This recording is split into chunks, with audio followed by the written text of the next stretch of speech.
नमस्कार, मैं पल्लवी शर्मा। आप देख रहे हैं आमर न्यूज और इस वक्त हम मौजूद हैं दिल्ली के जंतर मंतर पर, जहां पर आप देख सकते हैं मेरे पीछे AIMSS की ओर से यहाँ पर धरना प्रदर्शन किया जा रहा है, जो कि महिलाओं के प्रति जो बढ़ते अपराध है उनके खिलाफ यहाँ पर आवाज उठाई जा रही है। तो आइए यहाँ पर लोगों से बातचीत करते हैं, महिलाओं से बातचीत करते हैं और जानते हैं कि उनकी क्या मांगे हैं और वो इनको अपराधों को, जो बढ़ते अपराध हो रहे हैं उनको खत्म करने के लिए वो क्या कहना चाहते हैं।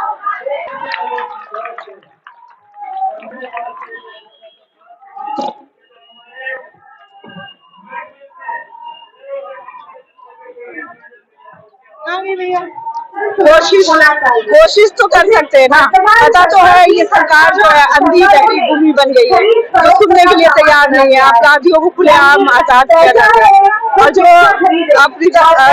जिसके साथ अन्याय होता है, अपराध होता है, उनको संघर्ष करना पड़ता है। पुलिस वालों का 20 साल का संघर्ष, ना जाने कितनी उन्होंने दिक्कतें उठाई, मुजरिमों को जेल तक पहुंचाया और हमारे मोदी जी जो है उनको 15 अगस्त वाले दिन जो है आजाद कर देते हैं, अपराधियों को सम्मानित किया जाता है। हमारा कोशिश लगातार उनके बेजुबानों के साथ है, जब तक उनको अन्याय नहीं मिलेगा, जब तक हम साथ आवाज उठाते रहेंगे। तो आपको लगता है जिस तरह से उनको रिहा किया जाता है, उनका कहना है कि इनकी सोच अब बदल गई है, तो आपको लगता है कि वो अपराध करना लोग छोड़ देते हैं? नहीं, अपराध जब तक नहीं छोड़ेंगे अपराधी करना, जब तक सरकार जो है उनके ऊपर उनके लगाम को कसेंगी नहीं। सरकार जब तक उनके लिए फांसी का जो ऑर्डर पास नहीं करेगी, उनको फांसी नहीं देंगी मुजरिमों को, जब तक जो है अपराध नहीं रुकेगा। क्योंकि आज देखिए छोटी छोटी बच्चे, 6 साल की बच्चियां, उनकी क्या गलती है? 80 साल की बुजुर्ग महिलाएं, उनकी क्या गलती है? उनके साथ भी ये सब होता है। तो आप सोच लीजिए कि किस कदर महिलाएं जो है, चाहे घरेलू महिलाएं हो, चाहे वो डॉक्टर हो, चाहे वो ऑफिस में काम करने वाली हो, चाहे वो पुलिस हो, चाहे अभी देखिए खिलाड़ी, हमारी खिलाड़ी महिलाओं के साथ क्या क्या हो रहा है। तो ये सारी महिला जो टॉर्चर हो रही है, कुछ तो सामने आ रही है, कुछ नहीं आ रही है सामने। आए दिन न जाने और वो किस तरीके का अत्याचार, मर्दों के जो ऐसे लोग है ना, जो ऐसे मर्द है, उनके मनोबल को जो है ना ये सरकार बढ़ाने का काम कर रही है, ताकि इनको कोई डर, कोई खौफ ना रहे।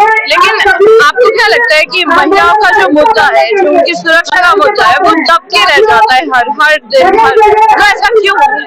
इसलिए होता है महिलाओं का मुद्दा, क्योंकि जो है ना महिलाओं को ये जो ऐसे सोच है ना, जो इनकी सोच है हिंदू राष्ट्र बनाना, RSS वाले जो लोग हैं, इनकी सोच, इनकी नीति ये है कि औरतों को जूती के नीचे रखना है। तो ऐसे मानसिक वाले लोग जो है ना, वो इनके सपोर्ट में और ऐसे कानून को लाते हैं और ऐसे मुजरिमों को आजाद करते हैं। इन सोच के लोगों को, इन विचार के लोगों को खत्म होना है। ये जब तक खत्म नहीं होंगे, हम महिलाओं पे अत्याचार होता रहेगा। लेकिन हम महिलाएं भी इतनी कमजोर नहीं है। मैम, कब तक हमें महिलाओं के प्रति बढ़ते अपराधों के लिए धरना करना पड़ेगा और कब तक आप लोग कैंडल मार्च निकालते रहेंगे? एक्चुअली हम सभी को समझना होगा, देश की महिलाओं को भी और हर नागरिक को देश के, कि ये जिस तरीके की घटनाएं हम देख रहे हैं दिन प्रतिदिन लगातार, कि 1 महीने की बच्ची भी हमारे सोसाइटी में सेफ नहीं है। इसको लेकर हमें कब तक, जो आपका सवाल है कि हम कब तक आखिर धरना प्रदर्शन कैंडल मार्च करेंगे, जब तक हम लोग एक बड़ी संख्या में, बड़ी तादाद में हम लोग, क्योंकि एक छोटी सी घटना होती है, लोगों के अंदर विरोध नहीं आता है, वो गुस्सा नहीं फूटता है, जो कि हमने दामिनी के समय यहाँ दिल्ली में देखा था। जो दामिनी केस हुआ था, हजारों की संख्या में छात्र नौजवान आए और जनता ने सरकार को मजबूर कर दिया कि उसे वर्मा कमीशन बिठाना पड़ा। अपराधियों को फांसी की सजा हुई है। तो ये जब तक हमारे देश की जनता को हम जागरूक नहीं कर पाएंगे और ये सब घटनाओं को रोकने के लिए जो विरोध जो फूट कर आना चाहिए, वो जब तक नहीं आएगा। लेकिन उसमें 7 साल का समय लगा, तो आपको लगता है कि 7 साल काफी लंबा समय है? बिल्कुल, बहुत लंबा है। ये प्रक्रिया और भी जल्दी हो सकती है, लेकिन कहीं न कहीं जो डिले किया जाता है, जैसे अभी बिल्किस बानो केस में भी हुआ, एक महिला कई सालों के बाद वो अपराधियों को सजा दिलवा पाई। 15 साल की सजा काट रहे अपराधियों को हमारी सरकार 15 अगस्त के दिन उन्हें फूल मालाएं पहनाकर उन्हें विदाई देती है। और कहा जाता है, हमारी सरकार जो वर्तमान सरकार है, उनके नेता मंत्री बोलते कि वो अच्छे संस्कार के थे। तो हमें सोचने की बात है हर महिला को, हर नागरिक को, कि अगर वो अच्छे संस्कार के होते, उच्च संस्कार के होते, तो वो एक गर्भवती महिला के साथ रेप नहीं करते।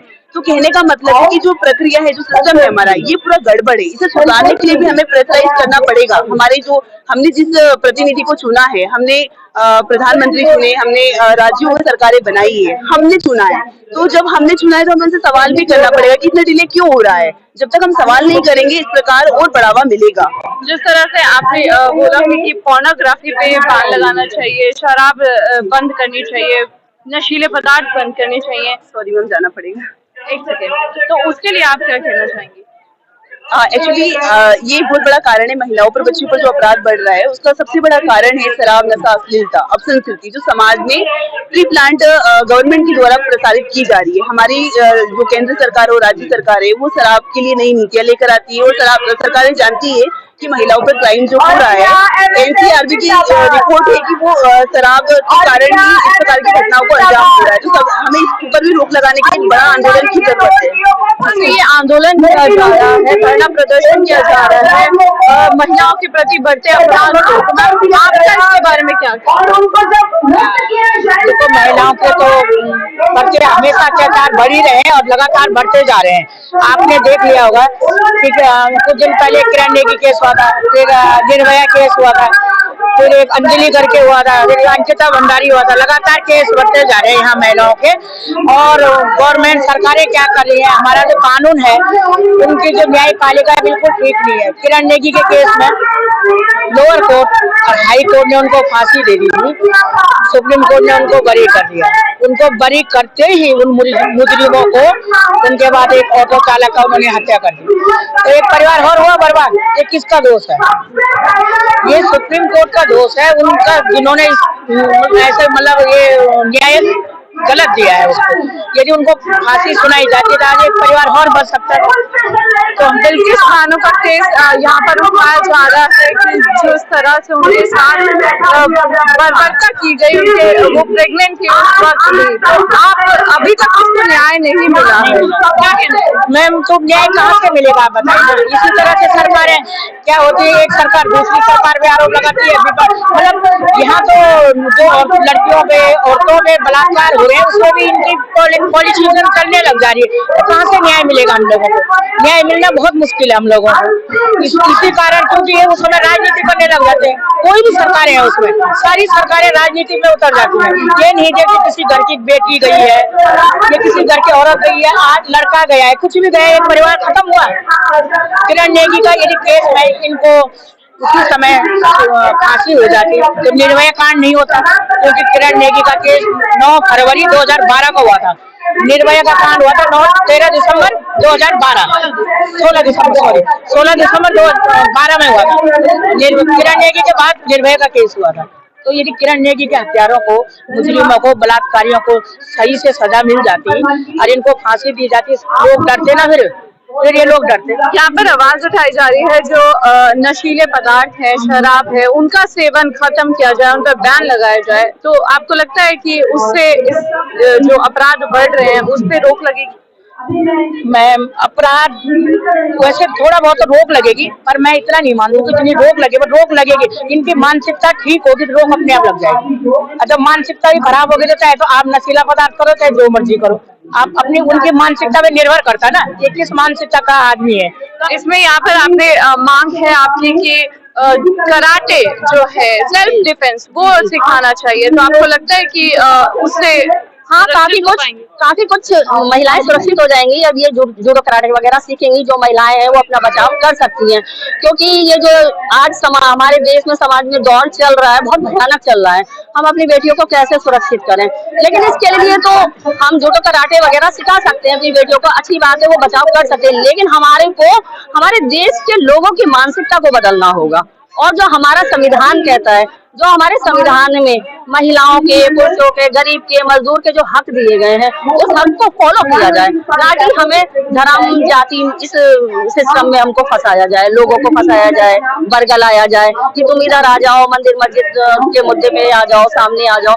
ये सारी चीजें इंसान की व्यक्तिगत हैं, और वो किस ढंग से ईश्वर को मानता है, वो अपना मानता है या नहीं मानता है, वो उसमें मतलब राजनीति को बिल्कुल अपने कदम नहीं रखने चाहिए।